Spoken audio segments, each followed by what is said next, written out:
Come, Holy Spirit, come. সকলকে জয় যিশু। আজ 13ই সেপ্টেম্বর। আজ খ্রিস্ট মণ্ডলী মহাচার্য জন খ্রিসোস্তম এর স্মরণ দিবস পালন করছে। কনস্টান্টিনোপেলের মহাধর্মপাল জন খ্রিসোস্তম অর্থাৎ স্বর্ণবাক নামে প্রসিদ্ধ হন তার অতুলনীয় বাগ্মিতার জন্যে।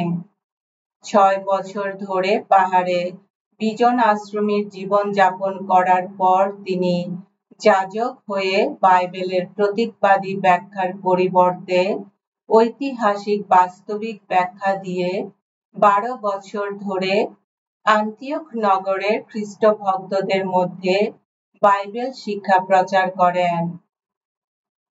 সম্রাট আর্কাডিয়াস তাকে রাজধানী কনস্টান্টিনোপেলের মহাধর্মপাল পদে অভিষিক্ত করেন। তখন থেকে সাধু জন খ্রিসোস্তম উচ্চপদস্থ ধনী রাজকর্মীদের ভোগ বিলাসিতার বিরুদ্ধে সোচ্চার হয়ে ওঠেন। নিপীড়িত গরিবদের পক্ষ সমর্থনের একান্ত প্রয়াসী হয়ে ওঠেন। দরিদ্র রোগীদের সেবায় মণ্ডলীর অর্থ ব্যয় করেন।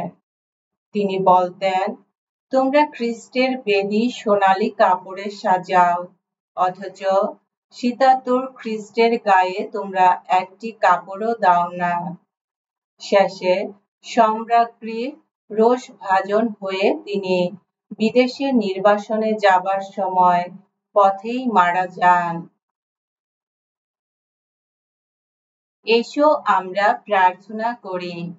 হে পরমেশ্বর, বিশ্বাসী ভক্তের আশা তুমি, তার একমাত্র শক্তি তুমি।